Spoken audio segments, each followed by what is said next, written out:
টানা 10 দিন পর চালু হলো মোবাইল নেটওয়ার্ক 4G। তবে থাকছে না হোয়াটসঅ্যাপ, টিকটক, ফেসবুক। দর্শক, আপনারা জানেন যে টানা 10 দিন পর যে চালু হলো মোবাইল নেটওয়ার্ক 4G, তবে মোবাইল ডাটার মাধ্যমে চালু থাকবে না হোয়াটসঅ্যাপ, ফেসবুক, ইনস্টাগ্রাম। এই মুহূর্তে আমরা রয়েছি যে সিলেটের যে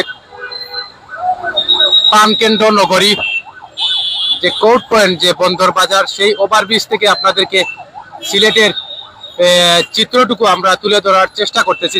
কারফিউর পর এখন সিলেটের যে সাধারণ মানুষরা এবং স্বস্তিরে তারা সিলেটে যাতায়াত করতেছেন। আপনাদের যে কোন কোন এরিয়ায় কেমন রয়েছে নেটওয়ার্ক যে 4G, আমাদের কমেন্ট বক্সে আপনারা জানাতে পারেন। দর্শক, টানা 10 দিন পর সিলেটের মানুষরা স্বস্তিরে ফিরছেন তাদের প্রাণকেন্দ্র নগরী সিলেটে।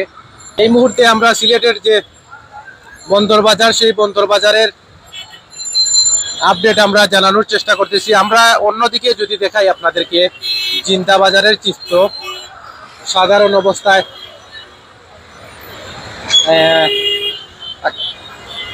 গাড়িগুলা চলতেছে প্রাণকেন্দ্র সিলেট নগরীতে। আগামীকাল সকাল সন্ধ্যা থেকে 6টা সন্ধ্যা পর্যন্ত কারফিউ স্থিতিশীল রাখা হয়েছে। সাধারণ মানুষের যে ব্যবসা বাণিজ্য রয়েছে, আমরা সিলেটের বিভিন্ন জায়গায় এবং বিভিন্ন এরিয়ায় আমরা জানতে পেরেছি মোবাইল নেটওয়ার্ক 4G চলে আসার কারণে যে সিলেট নগরীর যে মানুষের, যে সাধারণ মানুষের ব্যবসা বাণিজ্য বা যে তাদের যে আত্মীয় স্বজন রয়েছে দেশ এবং প্রবাসে, তারা স্বস্তিরে তাদের যে আত্মীয় স্বজনের যে সাথে মোবাইল নেটওয়ার্কের মাধ্যমে তারা যে আলাপ আলোচনা করতেছে। এবং অনেক ব্যবসায়ীরা আমাদেরকে জানিয়েছেন যে তারা মোবাইল নেটওয়ার্ক 4G আসার কারণে তাদের যে ব্যবসা বাণিজ্যর অনেক যে ক্ষয়ক্ষতি হয়েছে, সেই ক্ষয়ক্ষতি তারা যে পূরণ করতে পারবেন না। এবং আজকে যে মোবাইল নেটওয়ার্ক 4G আসার কারণে অনেক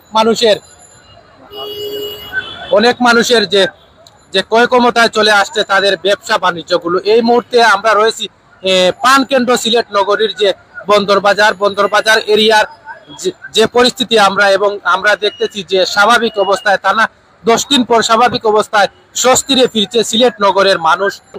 স্বাভাবিক অবস্থায় রয়েছে সিলেট নগরী এবং শান্তিপূর্ণভাবে রয়েছে সিলেট। আমরা দোয়া করি আল্লাহ পাকের কাছে যে সিলেটের মানুষ সবাই শান্তিপূর্ণ অবস্থায় থাকুক, এই কামনা করি।